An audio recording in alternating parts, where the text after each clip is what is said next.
Welcome. Welcome to Community of Christ with the Shenandoah congregation in San Antonio, Texas. Community of Christ is a welcoming and loving faith community. We proclaim Jesus Christ and promote communities of joy, hope, love, and peace. Please take a moment and like our video, subscribe to our channel so you don't miss anything, and comment to tell us where you are joining us from. Keep our contact details and share with us how we can minister to your needs. Find more information at www.seaofchristsa.org. If you would like to view past services, follow this link on our website. We welcome you, we acknowledge you, and we love you.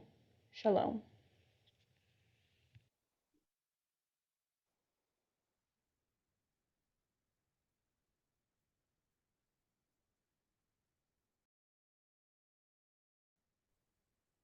Now, Kathleen will bring us this morning's message.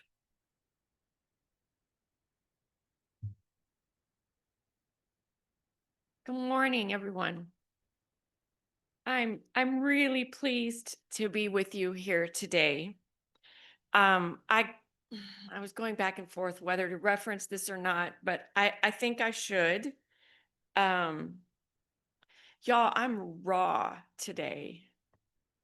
I'm really raw. This week was Wednesday was 6 months since my mama passed. Thursday is 6 months since Phoebe Joy was born. Those two dates will always be intertwined in my life. I feel like I need to tell you that because I just don't know if and when I'm going to break at some point, and I want you to know why I'm a little raw. I'm being vulnerable, making a little bit of a fool of myself, and I don't care. And I hope you don't either. Okay, because we're family here. And that's not an exclusive term. That's an inclusive term, which is part of the point of the story today, that we're all part of one great family. We're all woven together. So I am grateful to be talking about this story of Zacchaeus from the 19th chapter of Luke. I'm grateful to be speaking to you on All Saints Day, and thank you, Richard, for sitting right here. He came up front, and I don't know if you know why, but he came up here because he knows I'm raw, and he knows I need him to be right there. Thank you, honey. For me, I don't know about you, but when I was growing up, and even just recently, Zacchaeus, this story has always been kind of a comedy relief story in the Bible to me. This is a silly man, isn't it? He comes across. We all learn a little children's song. I don't know if you learned this, but I think Zacchaeus was a wee little man, and a wee little man was he. What a silly! I mean, this is like a clown character almost, right? And oh my gosh, look at that funny little man, and he's climbing up a tree. Okay, y'all, there's a lot more to this than Zacchaeus is a wee little man. We know that he was considered a sinner by his fellow Jews. He was an other. He was outside of the community, even though he was a Jew.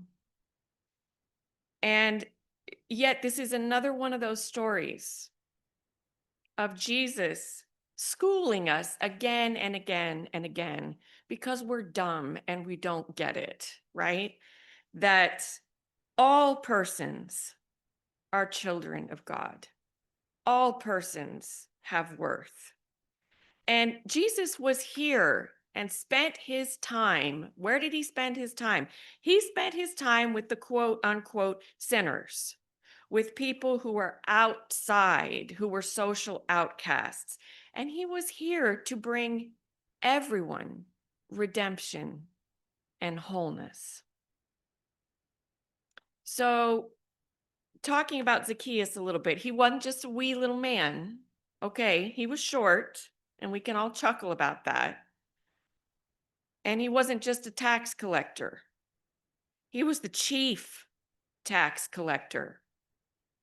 You've got to be maybe intimidating, maybe a little bit ruthless, an eye for extortion, weakness, in order to become the chief tax collector.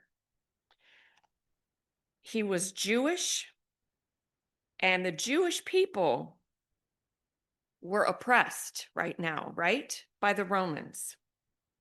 And not only were they oppressed, they had to pay taxes on top of it. This is insult added to injury. We've invaded and occupied your lands. And oh, by the way, we're taking your land and you have to pay us for doing it. Seriously? And who is their chief enforcer?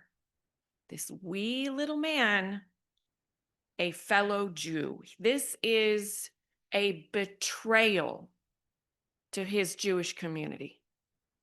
So financially speaking, Zacchaeus is doing well for himself, right? He's it's kind of a given as being a tax collector at that time. He's skimming off the top for himself. He's skimming from the people who are getting their tax collected. He's skimming from the tax collectors who are reporting up through him. He's got a pretty good gig. So his fellow Jews are poor, they are oppressed, and he is a willing part of this machine that is keeping the Jewish people oppressed, keeping them poor. He's adding to their misery, his own people, by taking more from them than the Romans are requiring. And then he's keeping the excess for himself. And he is living in the lap of luxury. He was reviled by Jews. He may have been short, but he was intimidating. And yet, in his financial comfort, he was a shell of a man. He was empty, and he was deeply unhappy.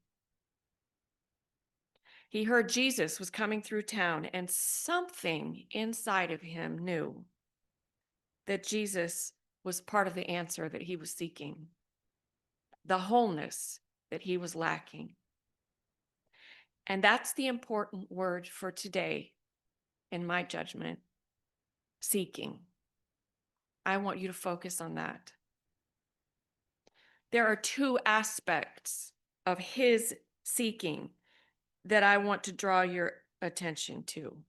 Now, before I do that, I want to remind us all the given, I think, that maybe sometimes we forget. Jesus is always seeking us. Always. No matter how many times we've failed, no matter how hard we're trying to push him away, no matter how we just don't feel we're worthy, whatever, fill in the blank, folks. Whether you are comfortable with it or not, Jesus is always seeking us. And he's always seeking people that you think aren't worth it.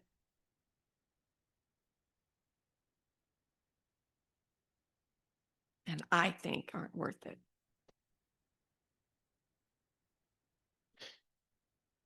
But let's go back to Zacchaeus.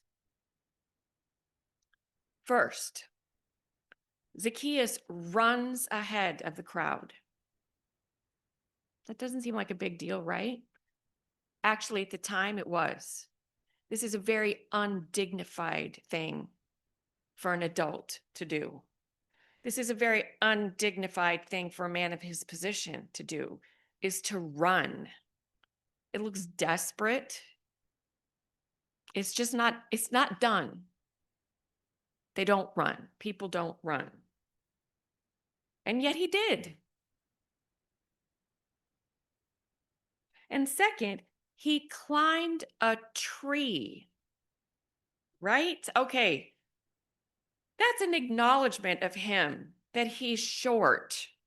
That's an acknowledgement that nobody wants them there. Why do you think he can't see? People are probably doing this. Like, he doesn't get to look at Jesus. He's not worthy. We're going to box him out. And yet he climbed a tree. When was the last time you climbed a tree? Anybody know? I actually don't know myself. I have a feeling it was really bad and I've blocked it, right? And okay, kids do it, no problem. Hey, I got a problem. I'm short. I can't see. I'm going to climb that tree. Okay, at some point, as adults, we become too dignified to do that. We become ungraceful.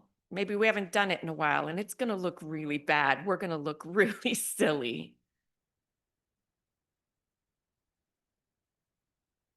I'll bet he didn't just easily bound up that tree. I bet it wasn't graceful. I bet it was awkward and messy, and he made a fool of himself.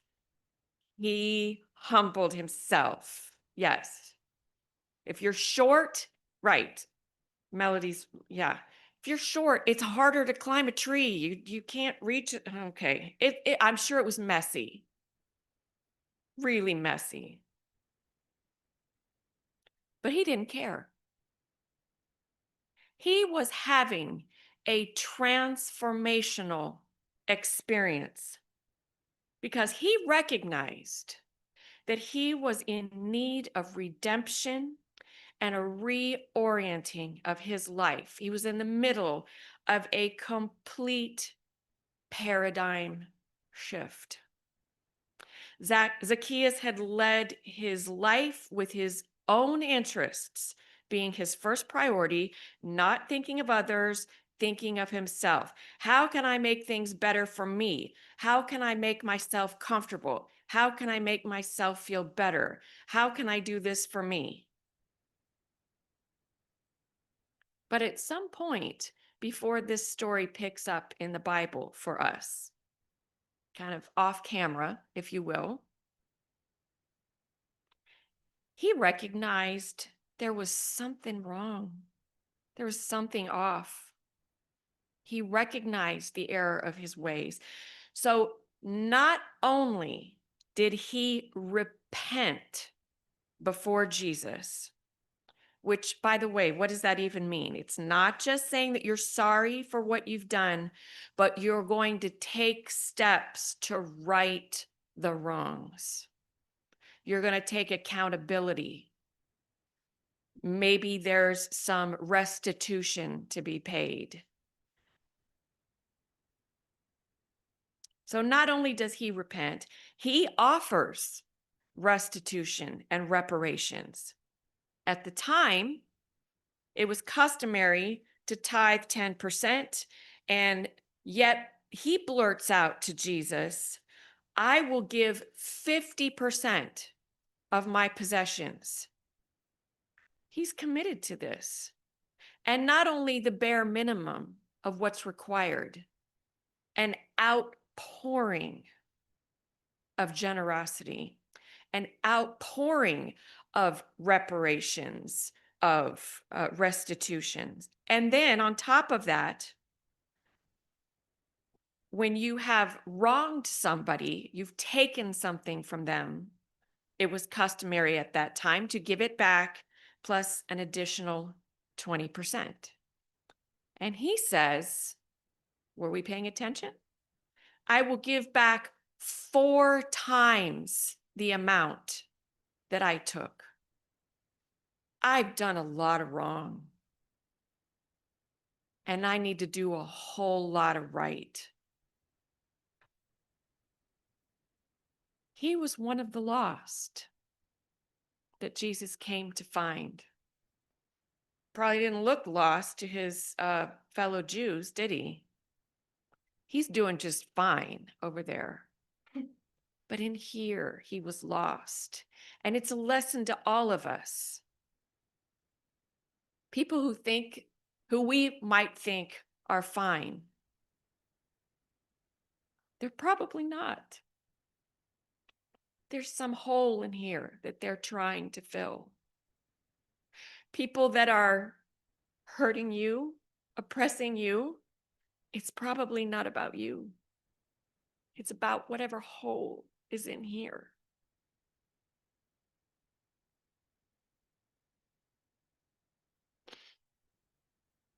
He humbled himself and put himself back on the path, came back to follow the way. I don't know if you caught it, but the reason I went over for story time is not just because there was only Phoebe here, but come on, y'all, I looked a little undignified, didn't I? I was over here. I was in a place that adults are not supposed to be. I went and kind of made a little bit of a fool of myself. But you know what? That's what we're called to do. We're called to go outside of our comfort zone. We're called to humble ourselves. We're called to make ourselves vulnerable, and we are called to seek Jesus. That's what Zacchaeus did. So how does this apply to us today? I will tell you, I don't think that anyone in this room or anyone watching at a later time is cheating others out of their possessions and they're being called to pay restitution to others. But I don't know. I don't know you. You don't know me, really. So maybe you have. But if that doesn't apply to you, here is what I think we need to focus on. Being willing to humble ourselves, make ourselves uncomfortable, and seek Jesus. Not seek him in the quiet and the comfort of our homes or our sanctuaries or in dignified prayer, but out in the community where the need is the greatest. When you serve others, you are serving Jesus. And you cannot meet needs if you are not out seeking to find those needs. Zacchaeus humbled himself by running and climbing a tree. He was that desperate to see Jesus. How desperate are you to see Jesus? I know we are gathered here today for the Lord's Supper, and we come with the intention to meet Jesus at this table. But friends, it's not about what Jesus can do for you. It's about what you can do for Jesus. We are here to renew our covenant, to lay our burdens at his feet. But it's not about finding that relief and then going home in relief and comfort. It is about finding strength in that renewal of your covenant and then taking that strength, leaving this house and seeking Jesus desperately in the needs of others. So again, I ask you, how desperate are you to see Jesus? You won't find many of his needs here in this building. He's out there. Seek, and ye shall find, but you have to seek. And when you find him in the need of a neighbor, in the need of a stranger, humble yourself and meet that need. Chances are it will be undignified and uncomfortable and messy. But when you actively seek Jesus, you will see him and you will serve him. And then do it again and again and again. That is how you become a follower of the way, a disciple of Jesus.